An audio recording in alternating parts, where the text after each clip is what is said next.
Thank you very much. It's a great pleasure to be here. Thank you, Dave. Thank you, Randy, as well.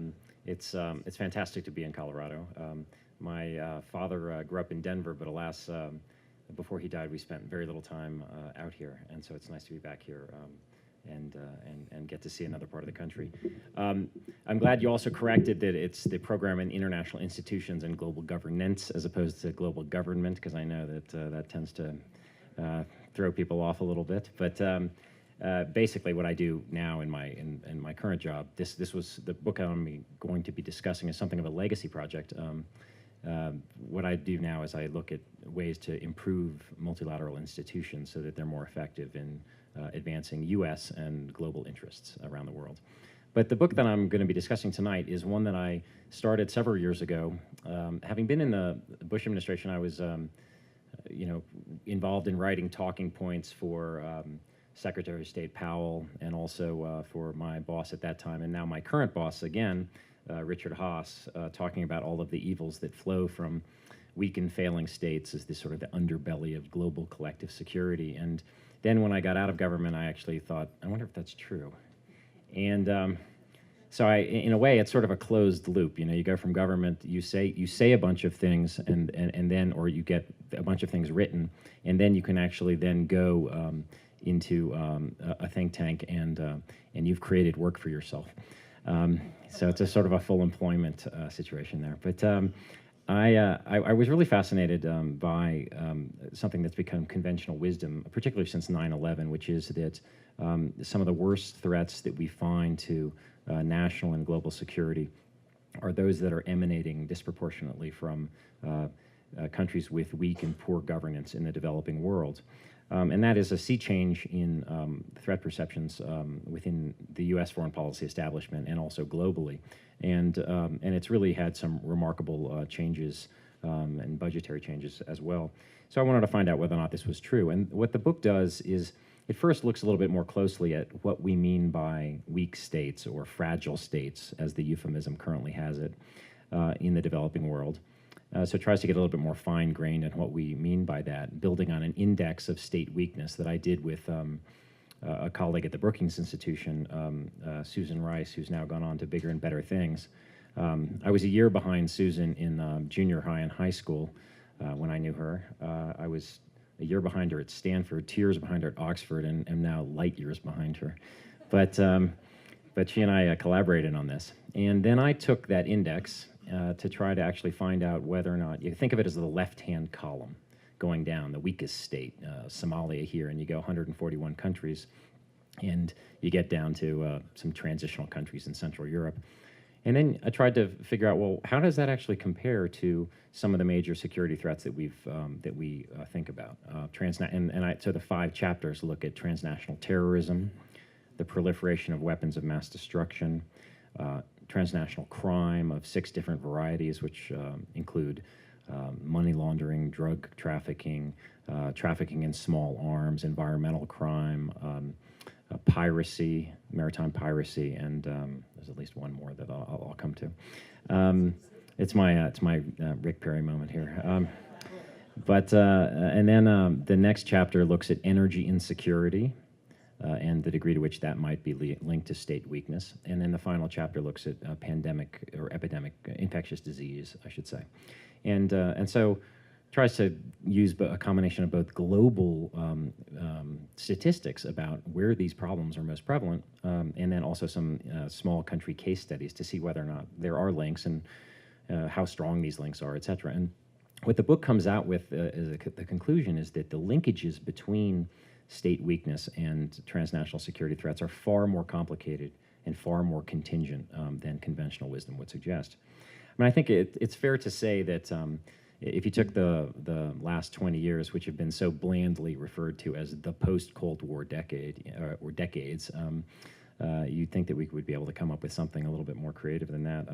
In some ways, it could be considered the age of failed states, because over and over again, after decades of confronting the Soviet Union, the United States has found that it's increasingly dealing with countries and being bedeviled by crises in some of the world's basket cases, whether or not we're talking about Somalia and the famine in the Horn of Africa, whether we're talking about Afghanistan, ongoing peace operations in Haiti and the worries about spillovers from Haiti, Liberia, Pakistan and its potential implosion, and then Yemen and the terrorist threat from Yemen.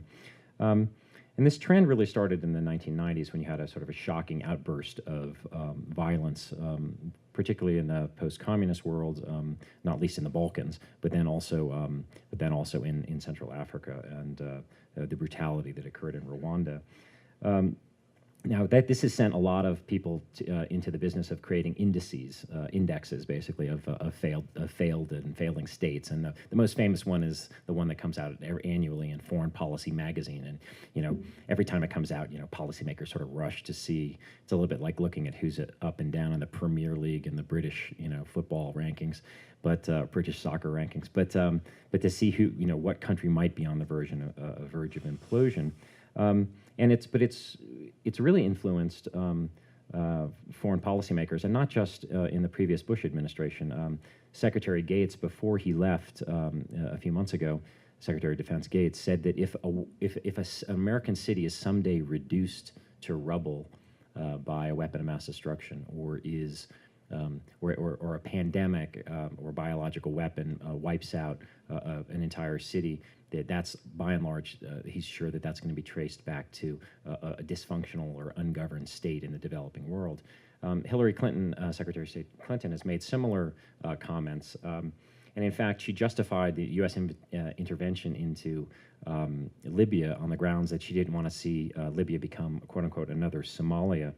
The brutal truth, which comes out in the book that I've written, is that while the connections are apparent in certain circumstances, that the vast majority of weak, failing, and failed states around the world pose primarily a threat to their own populations.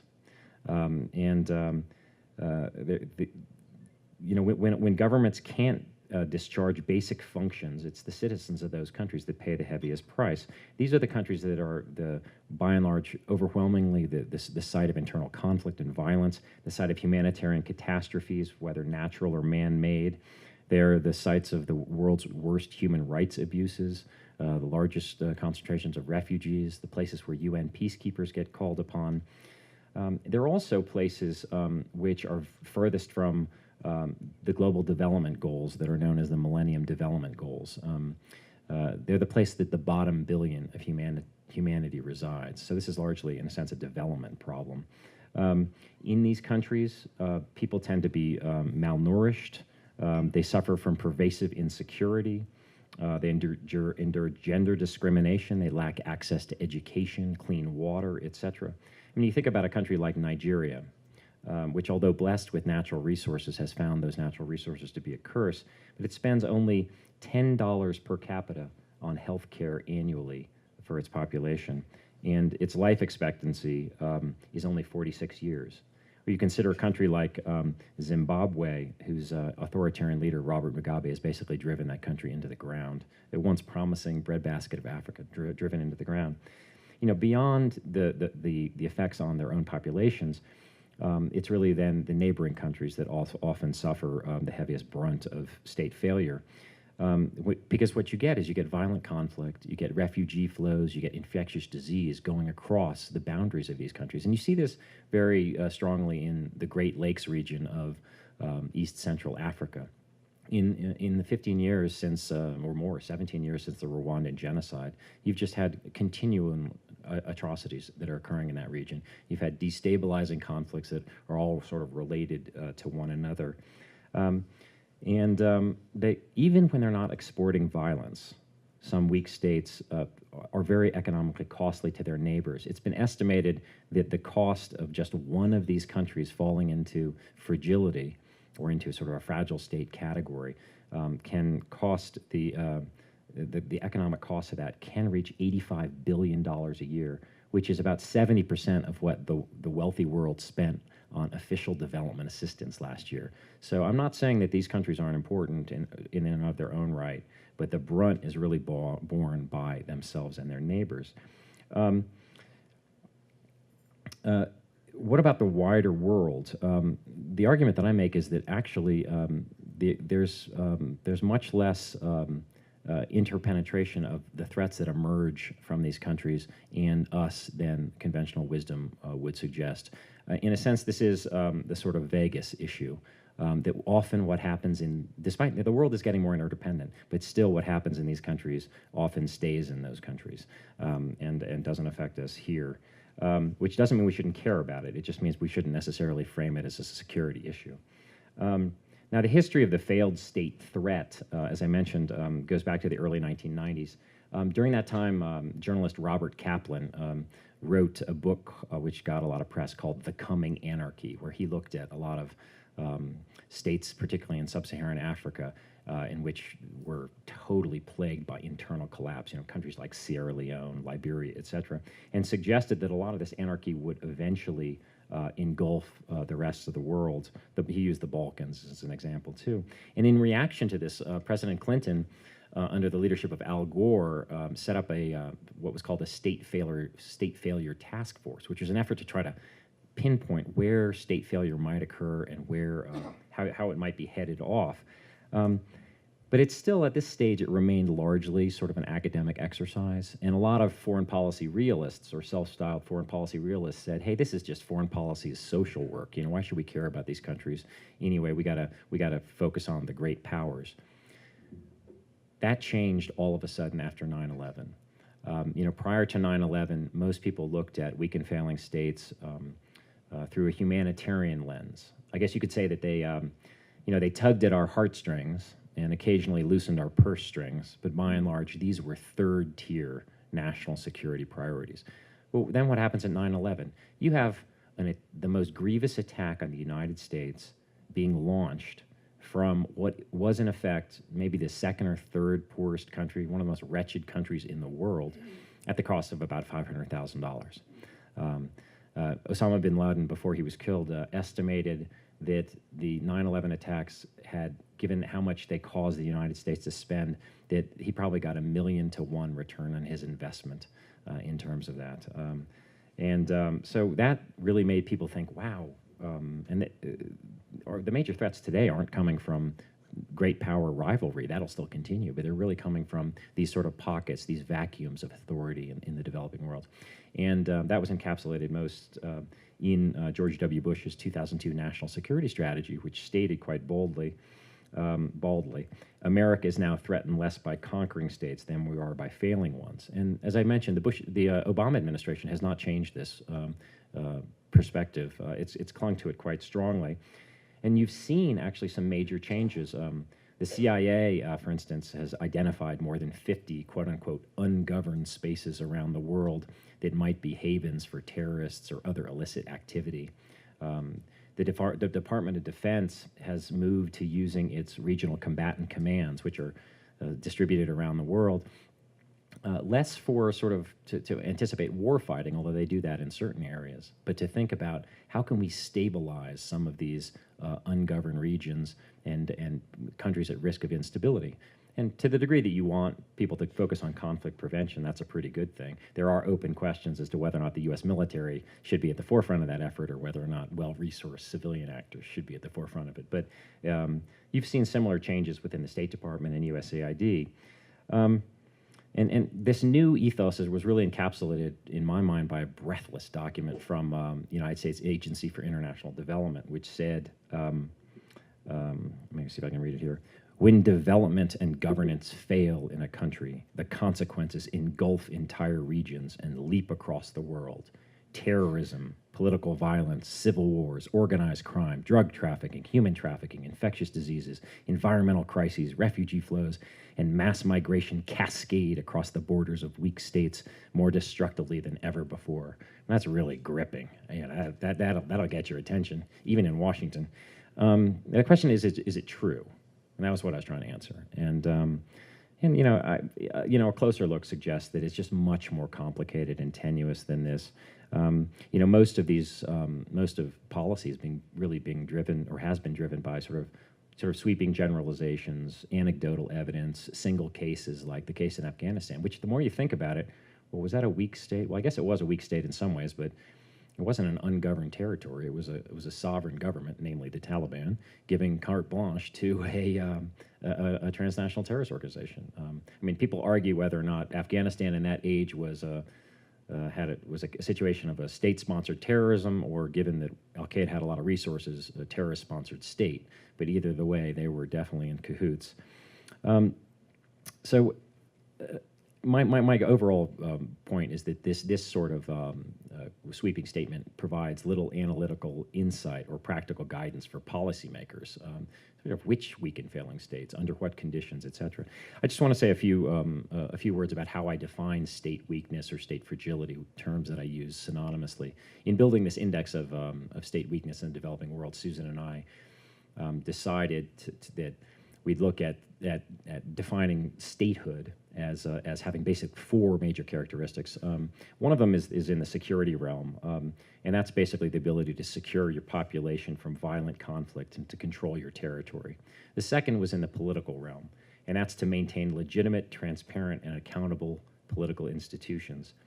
The third was in the economic realm, namely to create an environment which was conducive to sustainable and equitable economic growth, including private sector, a regulatory framework that the private sector could operate in. And then the fourth was in the social welfare area, and that's basically providing basic social welfare for your citizens. You know, health, education, to some degree of water and sanitation, those sorts of things.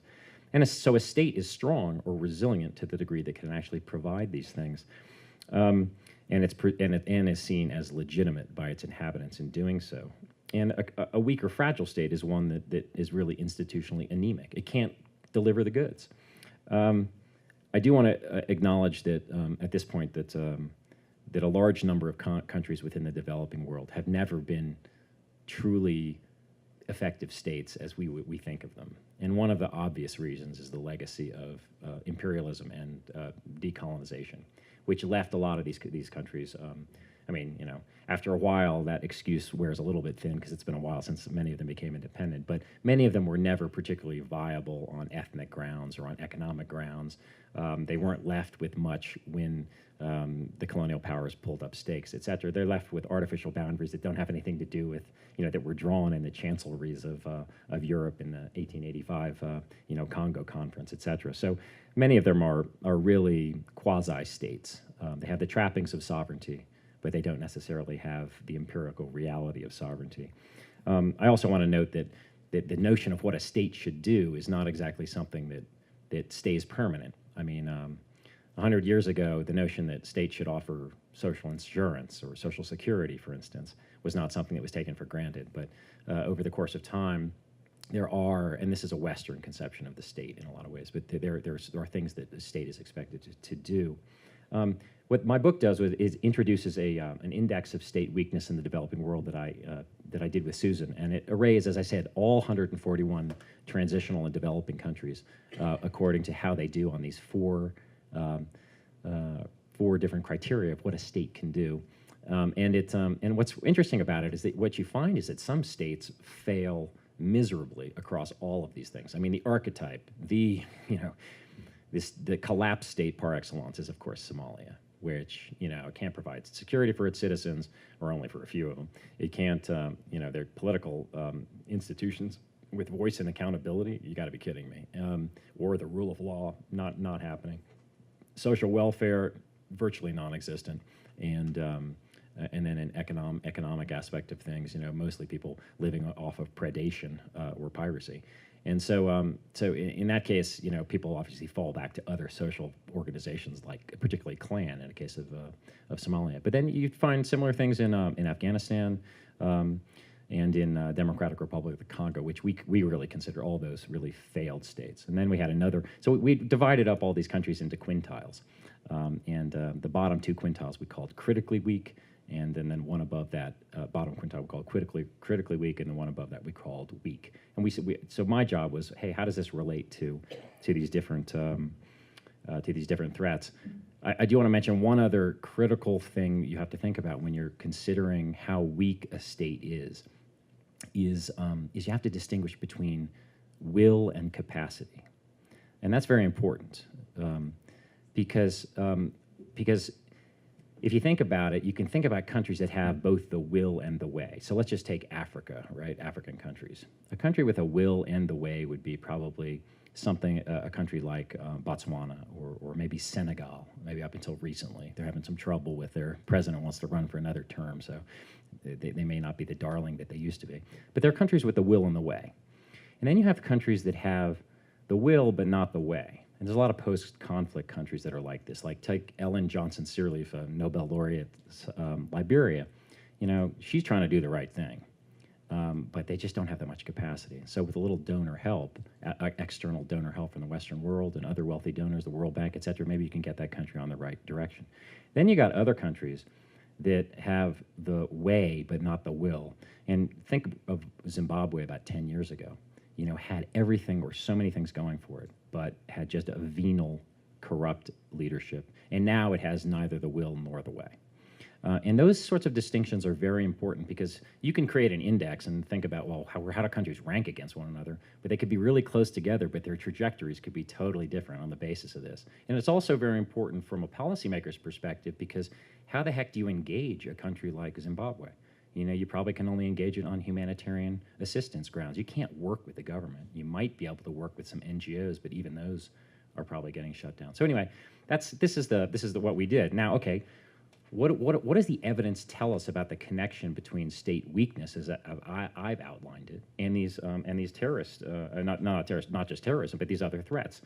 In fact, what we found is that. What I found is that the connection is just really, really a variable. And that most weak and failing states generate few spillovers of concern to the rest of us. Consider terrorism, which has become the most commonly stated rationale for why the United States should be interested in weak and failing states. It's true that Al-Qaeda has found sanctuary in a few weak and failing states, including in Pakistan and the tribal regions there, and also in the tribal regions of Yemen. But the vast majority of countries in sub-Saharan Africa, many of which are much weaker than those two states, have virtually nothing to do with transnational terrorism in terms of Al-Qaeda and its affiliates. In fact, in addition, countries like Somalia, which people have worried about as being terrorist hubs, actually can promote, countries that are so failed as Somalia can actually create almost insuperable obstacles to terrorists actually operating there. And there's some actually interesting anecdotal evidence for this. During the 1990s, when Osama bin Laden was operating out of Khartoum, he tried to establish what he called his Africa Corps. He sent a bunch of guys out to operatives out to try to establish a foothold in the Horn of Africa, and they sent back a bunch of sort of messages which got intercepted by the CIA or some intelligence service, and they're actually totally enlightening because these guys are just complaining. They said these Somalis are just impossible. You can't work with these people. They're extremely clannish. There's no operational security. The logistics suck. I mean, let's be frank. You can't transfer money, and you know it's just a really, really hard operating environment. Can we come home?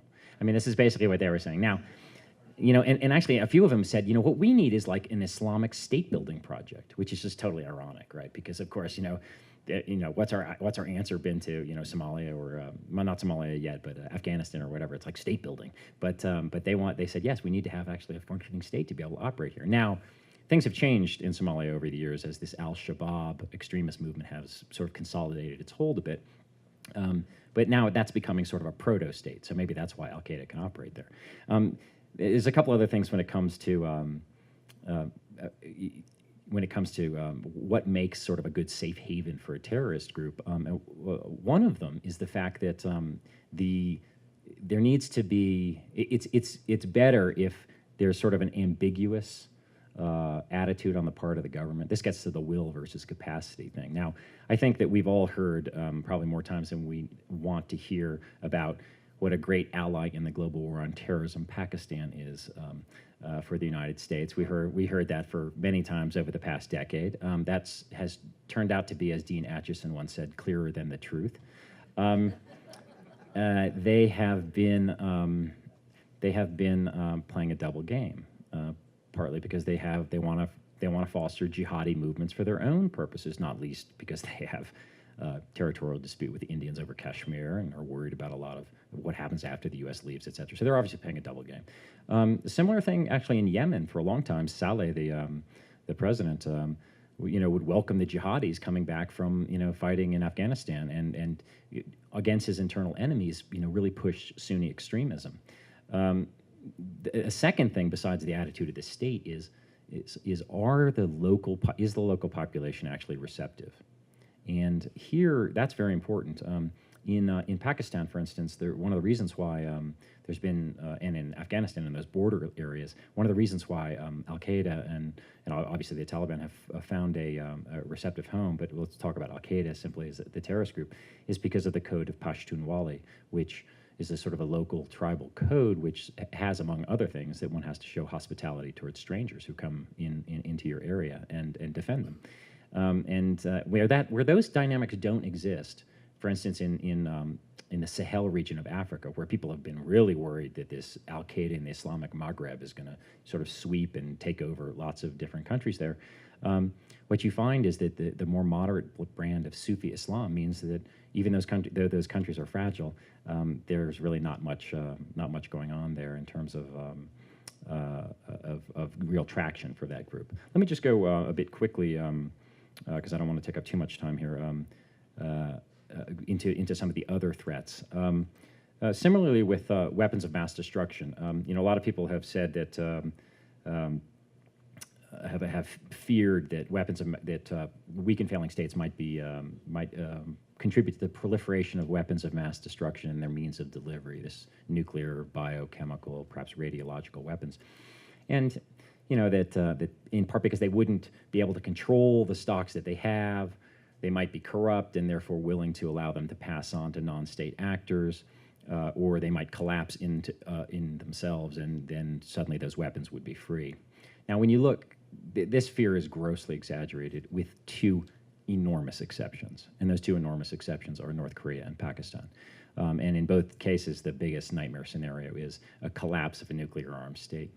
But and to some degree, given the legacy of A.Q. Khan, who ran a nuclear technology arms bazaar for many years until he was uncovered,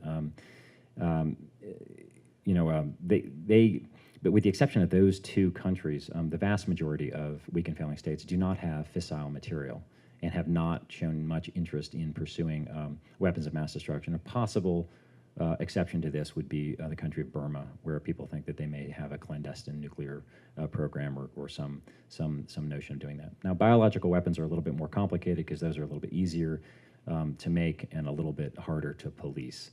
But still, my conclusion is that the greater proliferation threats really tend to come from countries that rank higher on the index, countries that have the technological capability and perhaps but still lack transparency and good governance. Countries like Syria, which obviously was trying to make the move on nuclear weapons, or obviously Iran would be the archetypal example.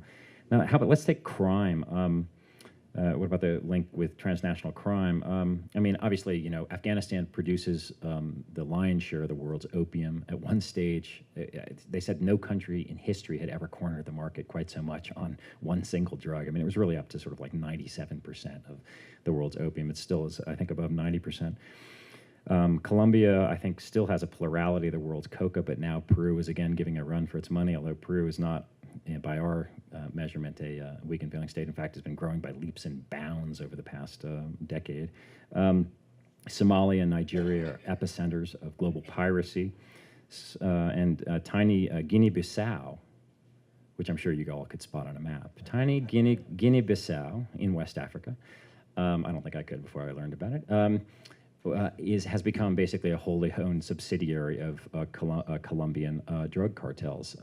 Every month, it was estimated a couple years ago, every month, more cocaine, the value of cocaine going through Guinea-Bissau exceeds the annual GDP of that country. And it's something like 40% of cocaine destined for Europe now heads through West Africa and up through the south. So there clearly are some connections here. But again, I would suggest that it really depends on the type of crime, very much so. big connection with weak and failing states when it comes to production of narcotics, but not necessarily transit of narcotics. Arms, illegal trafficking in small arms, yes, as destination countries, no, not as source countries. A lot of those are coming from countries in Eastern Europe that couldn't be considered weak and failing. Virtually no connection with, or very little connection with money laundering, with the possible exception of sort of these hawala, informal financial transfer systems. And the reason is that if you're a criminal who wants to launder some money, you'd like a pretty sophisticated financial system, thank you very much. You'd like it to be offshore and not particularly regulated, but you want it sophisticated. You want it in the sinews of the global economy. And that's by and large what you find with a lot of crime, that you want. This explains why Mexico, not a failed state, notwithstanding some of the things that I think there's a huge hullabaloo you may remember about, a year and a half ago, 2 years ago, when the head of, I think, Joint Forces Command in the United States said Mexico was on the verge of becoming a failed state, which just drove the Mexicans berserk. But it's nowhere near a failed state. I mean, it has some pockets of major lawlessness, certainly. But its location, right below the largest consumer of illegal narcotics in the world, and a country that ships quite a few small arms and light weapons down to it, may have something to do with the fact that it's such an epicenter of transnational crime. And a similar thing with South Africa. South Africa is a total hotbed of transnational crime, and the reason it's a hotbed of transnational crime is because it has one foot in the developing world and has one foot in the developed world. It's a crossroads, and it has porous borders and high levels of corruption, but it also is, has a very advanced economy in a lot of other ways. So again, it's a mixed picture. I'll just close with in terms of the threats. I won't go into energy and security, but I'll talk about infectious disease. There are a lot of people who say that wow, these weak and failing states have got to be this soft underbelly of global infectious disease because there's no epidemiological surveillance. Primary health care is rudimentary. You can't stop outbreaks. You can't detect outbreaks quickly enough, et cetera. And the Hollywood movies, including the most recent one, I forget what it's called, but yeah, Contagion, right? Contagion. Actually, and actually, I have to full disclosure. One of my very good colleagues, Laurie Garrett, Pulitzer Prize-winning author and a senior fellow at the Council on Foreign Relations, was a technical advisor on Contagion. But Contagion or outbreak or these other things where outbreak, Ebola virus has escaped from the Central African Republic or Congo or Uganda, et cetera, and suddenly somebody gets on an airplane and then everybody has Ebola or Marburg virus, this particularly disgusting hemorrhagic fever where you sort of blood comes out of all of your orifices. It's not a pleasant way to die, from what I gather. And but the fact is that what we find is actually, despite those fears, that those types of infectious diseases, first of all, they burn themselves out very quickly, but also they don't tend to go anywhere because they're in the middle of nowhere where these things break out, and they're not really, again, linked to the global economy. Now, when thinking about infectious disease more closely, I sort of thought, okay, well, how should we categorize them? Well, there's endemic diseases, and Sub-Saharan Africa bears an unbelievably disproportionate burden of infectious disease when it comes to endemic diseases, cholera, malaria, particularly malaria, tuberculosis, a number of other diseases, and that's a huge burden. And there's no way that the United States or any other sort of moral power should ignore that or not try to do something about it. And the President's Global Health Initiative, building on George W. Bush's incredible work, and malaria initiative, et cetera, is very important. The second are these long wave pandemics, of which the most important one is HIV/AIDS. Again, particularly under President Bush, but expanded under President Obama, a lot of U.S. effort going in to deal with that. But those long wave pandemics, particularly when you're dealing with the West, wealthy industrial countries, those can be largely manageable diseases. Still extraordinarily tragic for many developing countries which can't get antiretroviral treatment, et cetera. The issues from a security perspective that we really worry about are things like pandemic influenza, which if if the right mutation occurred, you could get something on the order of the Spanish influenza. I mean, you could kill millions of people, not just in the United States, but tens, maybe hundreds of millions of people around the world. So those are the ones you really have to worry about. And when you look at where those are located or coming from, and where they've spread from, they tend to be countries, again, slightly more developed countries in Asia, Southeast Asia, et cetera, that are not what one would consider weak and failing states. So again, it plays into the overall thesis of the book, which is that there are very, very important humanitarian and development reasons why we should care about weak and failing states. And I actually close with a number of policy recommendations, which we can get into in the discussion if you like, about how we can make our engagement with some of the most wretched countries in the world better. But when it comes to security threats, we shouldn't really think about these countries as necessarily being the focus of global security, because it distracts, first of all, we have limited resources, and it distracts us from both doing the development and humanitarian stuff we need to do in these countries and doing some of the security stuff we need to do elsewhere. And I think it sometimes distracts us from where some of the major dangers are coming from, which again, as I mentioned, and is detailed in the book at great length, tend to be from countries that are higher up the ranking system, countries where, which are more clued in and more integrated to the global economy, but where there are grievous governance gaps still. I mean, Russia would be a very good example of that, which is, increasingly not just an authoritarian regime, but extraordinarily corrupt and a place with huge amounts of transnational organized crime. But there are many other countries around the world that one could point to. So rather than going into policy recommendations, I think I'll go ahead and stop there so that we can have maybe half an hour of Q&A, and I look forward to answering your questions, and thank you for being so patient with my presentation. I lived in Africa, and I've also been to Angola and to Nigeria, and recently to Botswana and to Namibia. And you mentioned Botswana. What do you think about the opportunities are there and in Namibia? Botswana ranked extremely highly on our index of state weakness, and the only area where it really suffered was on the social welfare front, in part because of its the devastating impact that HIV/AIDS had on that country. Although, from what I gather, there have been efforts to turn the corner on that. I mean, Botswana has been one of the great success stories in Africa. I mean, it's quite, it's in a fortunate position compared to a lot of other countries in Africa in that it's not riven by factional, ethnic group tensions along the lines of a Kenya, for instance, where you have the Kikuyu who could be hegemonic and against the Luo compared to other tribes. It's reasonably sparsely populated. It has the major blessing of, which it has not messed up. It hasn't had the resource curse, but the major blessing of diamonds, a tremendous tourism industry as well. So I would be bullish certainly on Botswana. Namibia similarly, perhaps slightly less so, but again, it ranked reasonably highly on the. I forget what the exact number was on the. And again, they're not a big, well, since at least independence, no real threat of civil violence. Angola, much more suffering from the resource curse and huge discrepancies in per capita wealth. That's one of the things that's really the most disappointing thing about sub-Saharan Africa over the last decade is that it's, on the continent has grown on by 5-6%, maybe 5% a year. I mean, that's on average across the whole continent. But income inequality, particularly in these resource-rich countries like Nigeria, that you mentioned, and Angola, it's just criminal how these governments don't invest in social welfare protection or put some of the money aside for a rainy day. It's all lining the pockets for patronage of a sort of a kleptocratic elite in many of these places.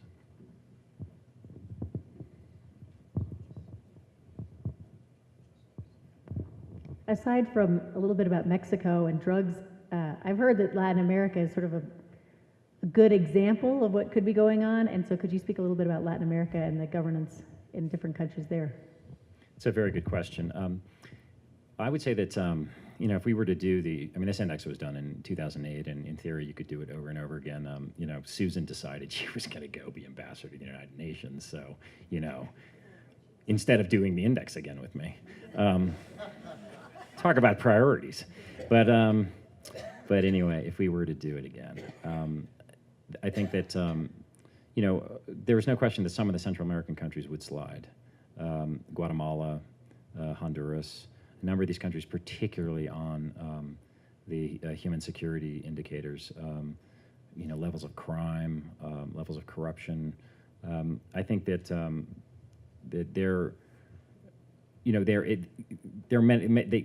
they still would be performing better than a lot of the countries in the bottom two quintiles, but I wouldn't be surprised if Guatemala were slipping into that category. The only real country in the Americas that was really in the bottom two quintiles besides Colombia really was, which was quite high at the top end of the second quintile, was of course Haiti, but which is in some ways not even a Latin American country, so sort of its own thing because of its just an extraordinarily tragic history.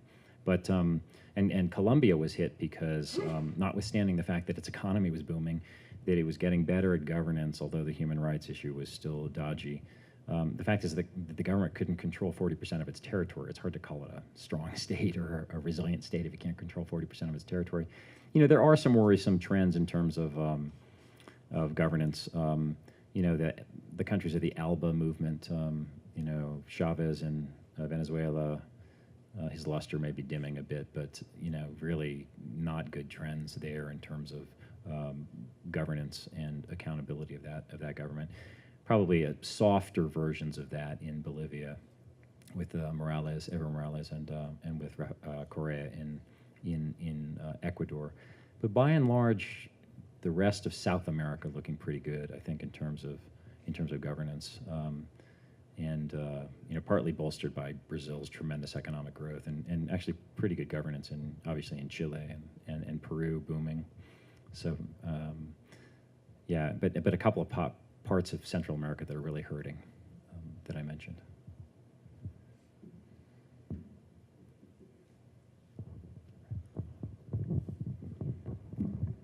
Stewart, can you talk about your thoughts on the country of Burma or Myanmar?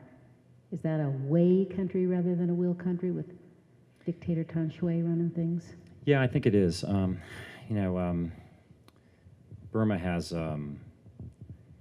Burma is a tricky one. An even trickier one, arguably, is North Korea, which, because we put on, we did not give countries extra credit for being strong in the sense of having strong men. The way we defined, it was weak if the country, if you had to maintain power by the rule of the gun and be extraordinarily authoritarian and oppressive. And people say, well, how can you have North Korea or Burma, which two countries that have been able to field some of the largest armies in the world? How, in a sense, are they weak or fragile states? And the way we thought about it was, well, maybe they're fragile in the way that a glass could appear to be strong, and yet if you knocked it the wrong way, it could shatter. But yeah, I think that there have been some recent openings, promising openings, according to Aung San Suu Kyi in the last few months, that could suggest maybe a liberalizing opening. But economically, they've been frustratingly actually being able to do okay, in part because they get a lot of investment not only from China, although they're having a big controversy over this dam, as you know, but also from a lot of investment from India, which is a big disappointment for those of us who would like India to, as a fellow democracy, the world's largest democracy, to maybe put a few thumbscrews on the Burmese to actually try to liberalize. There's tremendous amounts of violence, tremendous amounts of corruption. Virtually all of the AIDS that's in Asia, AIDS strains in Asia, actually can be traced to this sort of warren of drug dealers, because it comes from IV drug use, prostitution, et cetera. That's where it's been spread from different parts of Burma. It's an epicenter of global crime of all sorts of different methamphetamine to also opium as well. And the government doesn't control, has sort of cut these deals with these different United Wa State Army and all these different sort of paramilitary groups. huge tradition both of amongst the paramilitaries and also the government troops of, using rape as a weapon of war and intimidation. So it's it has all the hallmarks of a place that you could imagine, calling for the responsibility to protect, for the intervention on humanitarian grounds, but it would be an extraordinary effort to try to take on an army of the size of Burma's. Why do you think Kaplan was wrong in his predictions? That is, why didn't we see bigger effects in terms of migration and refugee problems out of the failed states? Interesting. To some degree we did. They just were more localized and had fewer sort of spillover effects for the rest of the world than he imagined, partly because the rest of the world didn't care. You could argue. There are, I don't know the exact number of, I don't know if there are more IDPs, internally displaced people in the world now than there ever have been. It's got to be probably pretty close. I would put the number probably at about 35 million. And then many refugees as well. There are a couple of things that happen. One of them, there are some positive trends that I want to highlight. The number, over the last 20 years, the number of intrastate and first of all, interstate war, that is war between two different countries, has virtually disappeared. There's sort of, there was Ethiopia, Eritrea, killed a lot of people. It's a totally senseless war over a few small kilometers. There are, sometimes you get proxy help from an outside country, where there's a sort of a third party, but not necessarily, it's more of a covert intervention. But you basically have seen interstate war disappear. But you've also seen, more surprisingly, that intrastate war over the past decade has really gone down. And there are a number of different reasons for that, and I don't think Kaplan anticipated it. And one of them is the fact that the United Nations right now has 120,000 or so blue helmets around the world that are basically doing the dirty work for all of us. And they're not perfect. They get into scandals. They're sometimes, under-resourced, et cetera. But the United Nations has done a lot of good. It's a very flawed organization, but it has done a lot of good in terms of mediation, peacemaking, peacekeeping, and it's acted, I think, as a pressure valve and in a way for peoples to, if not reconcile their differences, at least not come to blows as much as Kaplan predicted. And also, a lot of the migration has been between weak states as opposed to going out into. There has been different pulses of migration of refugees, et cetera, from these countries into Europe, for instance, but you just haven't seen it in the numbers that he would have anticipated. You mentioned that cohesive humanitarian effort couldn't really be organized very effectively in several African nations because we can't get in contact with our governments very well. You also said that there was a slight chance that we could influence NGOs. I was just wondering what that means. Could you repeat that again? Influence? We could influence NGOs. Oh, non-governmental organizations. Yeah. Sorry. Let me rephrase that. From a development perspective, and to some degree from a security perspective, but from a development perspective, those who care about poverty alleviation around the world, U.S. Agency for International Development at the bilateral level, U.S. government level, or its counterparts around the world, like the Department for International Development in Britain or the Swedish International Development Agency, et cetera, and also the multilaterals like the World Bank and then the regional development banks, have all tried to find ways of actually engaging fragile states, and they find it very, very difficult, fragile and conflict-affected states. For a while, there has been a trend, and this was the Bush administration actually created something called the Millennium Challenge Account, which and a Millennium Challenge Corporation, which was based on the idea that we only give money, development, not just money, but grants, loans, to countries that invest in people, govern justly, and promote economic freedom. And the idea there was that the empirical evidence suggested that foreign aid is much more effective in countries that have good institutional and policy environments. And otherwise, according to particularly conservative critics, and since Robert Taft's great line from 1945, this is pouring money down a rat hole. I mean, that's always the concern about foreign aid. So the idea was, well, let's just focus on the good performers. The problem is that that still leaves you with the places where the bottom billions do. Where do you do with these really entrenched, what Robert Zoellick, the president of the World Bank, calls the hard, the sort of the hardcore of the development challenge. So when it comes to dealing with some of these countries, that's why I said, first of all, you got to figure out, is it a question of will or is it a question of way? Is it a question of capacity versus commitment? And if you have a government that has strong commitment, you work with the government and you try to establish a mutual agreement. You try to get the government on board, you try to get their development priorities on board, you try to make sure civil society is involved so that you hold the government accountable, et cetera. You can do that. The problem is, what do you do when you're engaging with a government that is just deeply corrupt or problematic or venal? Now, in some cases, there are pockets of excellence. Like maybe you can work with the finance ministry. Turns out you can't work with the interior ministry or the ministry of mines.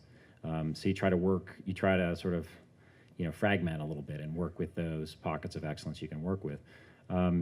You try to put in financial controls, so you have a dual key system so that no revenue coming in or no expenditure going out, if it has anything to do with donor dollars, can happen unless you get a dual key sign off. And that's happened in a few cases. Countries don't like that because it's an infringement on sovereignty wildly.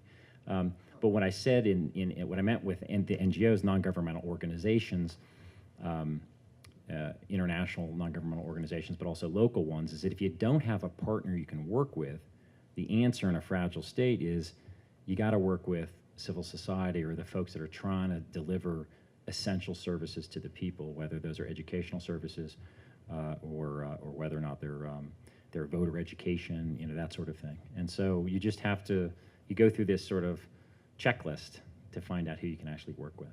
That's what I meant. Is there any real hope for Somalia to improve economically and politically in the future?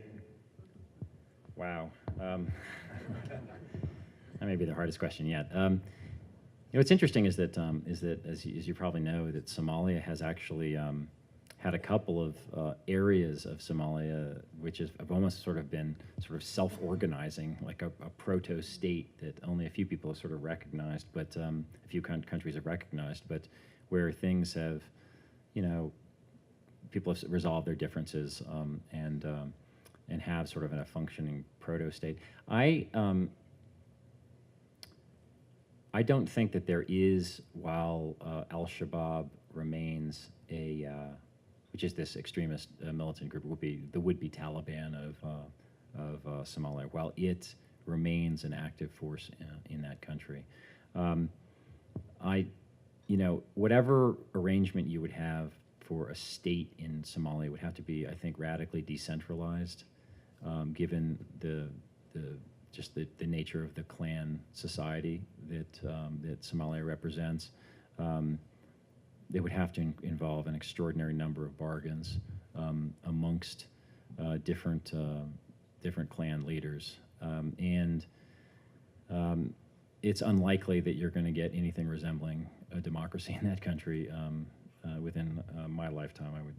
I would say, but the first thing that you would have to do would be establish some basic level of physical security,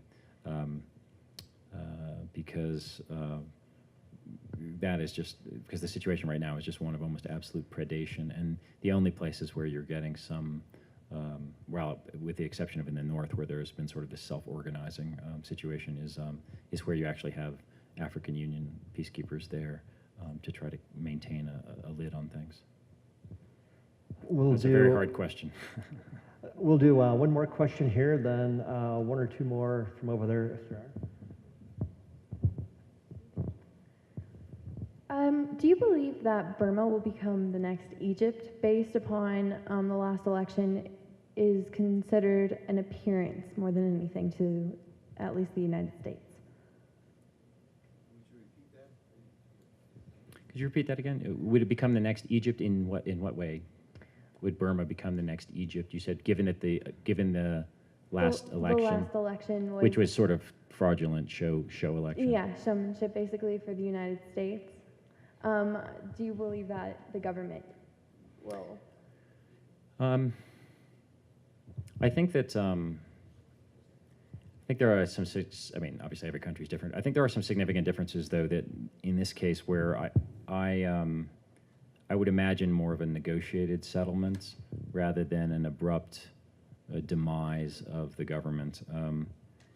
Partly because the military, as powerful as it was in Egypt, is arguably more powerful in Burma, and the country is actually being run by the generals, as opposed to being, run by an autocrat, but who's a civilian, and who the generals could always pull the rug out from under. Now, that doesn't mean there won't be fissures within the Burmese military at some stage. That could happen. The other thing is that Egypt, for all of its weaknesses, had a pretty vibrant civil society, so which you saw in Tahrir Square, and it also had.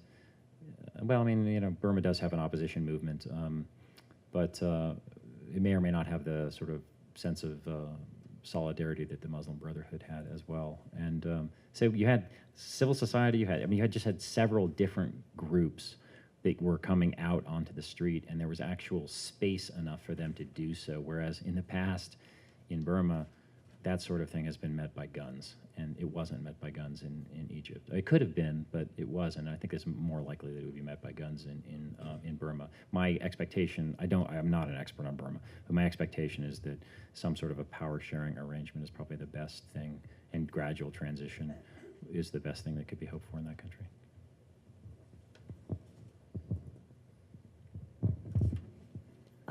You ended your talk on the idea that you might have some policy recommendations. I wonder if you wouldn't mind sharing some of those.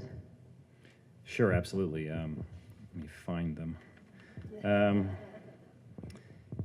Yeah, I would say that there are several things.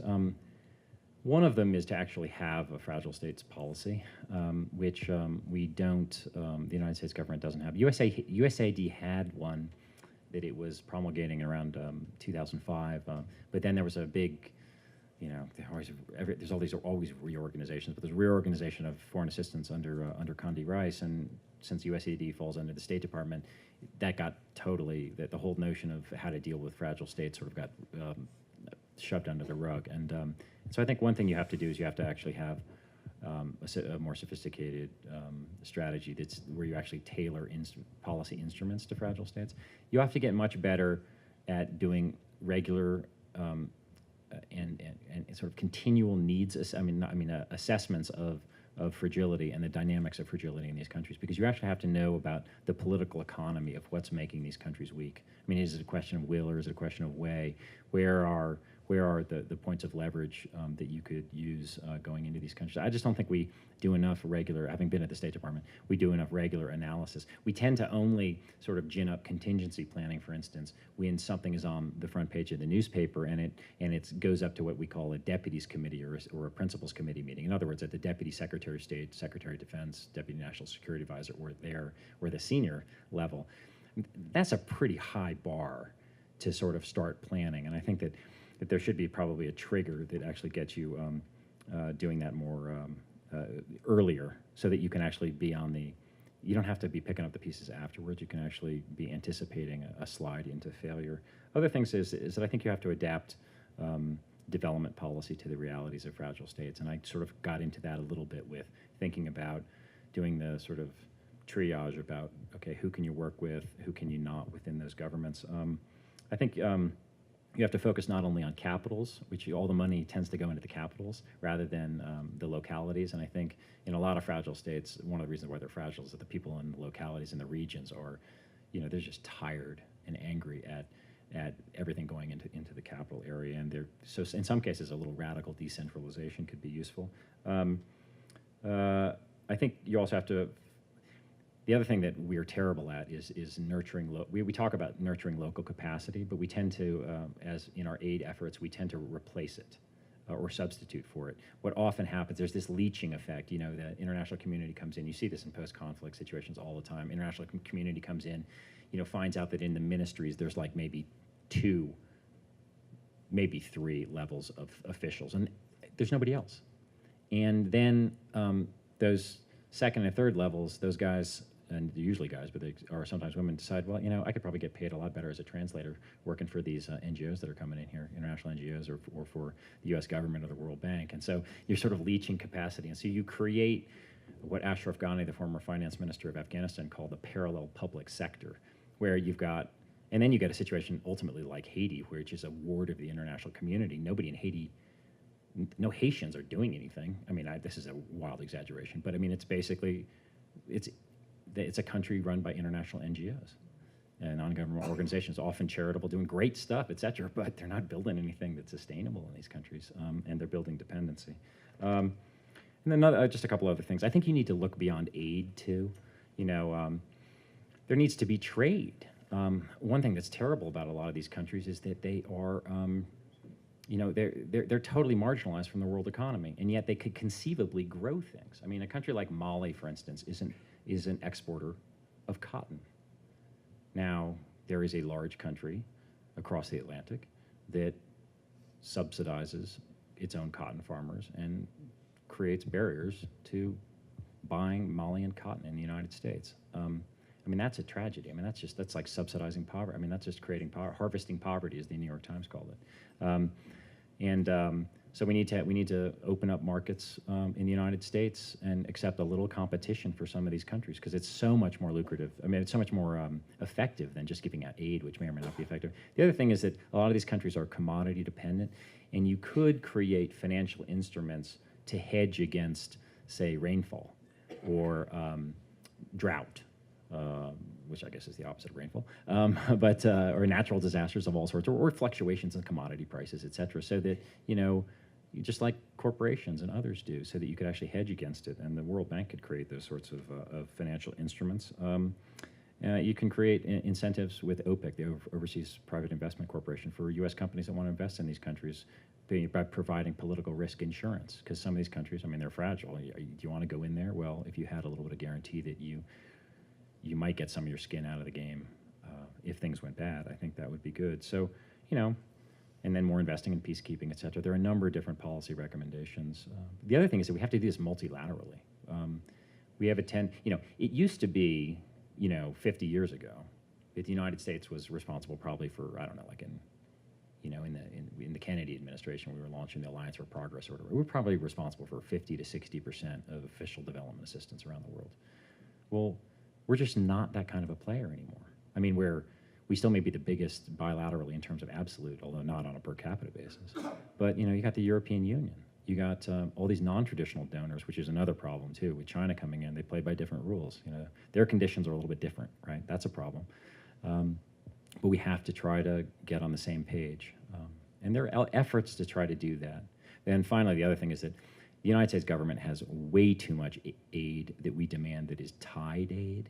And by tied aid, that means that the aid has to be tied to U.S. service providers and U.S. sourced goods. So, and food aid is particularly bad in this regard. You know, we basically give food aid, which is basically our surplus agricultural commodities, right? Which, whether or not it's what the country needs, but what it does is, instead of giving money so that people can buy stuff on the local market, we send them food, which totally undercuts local agricultural markets and sort of defeats our purpose. So anyway, those are just some observations about policy recommendations. Who is moving up? What are some of the success stories, and are there any generalizable lessons from it? They're right here, right in front of me. Where the heck? It's the voice of God. That's right. That's right. Who is moving up? I mean, there are some countries that have made some progress. Let me think about that. Over the years, Mozambique certainly has moved up because that had a sustained peace. I mean, one of them is if it's a war-torn country if you can get some sustained, sustained peace and actually keep it, is probably the biggest lesson. I mean, some World Bank figure that 44%, 42% of countries that were in conflict 5 years ago, were in conflict, fall back into it within 5 years. I think that's one big area. Others are that some countries that have had a winner-take-all have done reasonably well, at least for a while. Uganda under Museveni did quite well, leading to some people to debate, because of course he had won the civil war, leading some to debate, well, maybe it's better to have these countries fight it out, internally, so that one side wins, and then it's pretty clear who's going to, call the shots, whereas these negotiated settlements sometimes lead to really awkward power sharing arrangements. But the difficulty with that, of course, is that our tolerance for watching that sort of level of bloodshed is minimal. I think that people who say give war a chance, then many of them would backtrack quickly when they see the actual ramifications of it. Countries that are given opportunities to be open to the international economy and are granted a significant. There is a reasonably good correlation between the amount of aid that's given in an immediate post-conflict environment and how the country's done. Liberia's performance, while not perfect, has been pretty good, in part because it's had sustained attention, partly for historical reasons, as the country settled by American slaves and in many respects has done better than others have. Countries with, where peacekeepers haven't left too early have done well. Sierra Leone, surprisingly well, in part because it had a significant peacekeeping presence and also a very robust peacekeeping presence on the part of the Brits for a while as well. So I have to think a little bit more on that question. It's a very difficult one. Dr. Patrick, I'd like to thank you very much for joining us tonight and sharing your insights on fragile state. Thank you.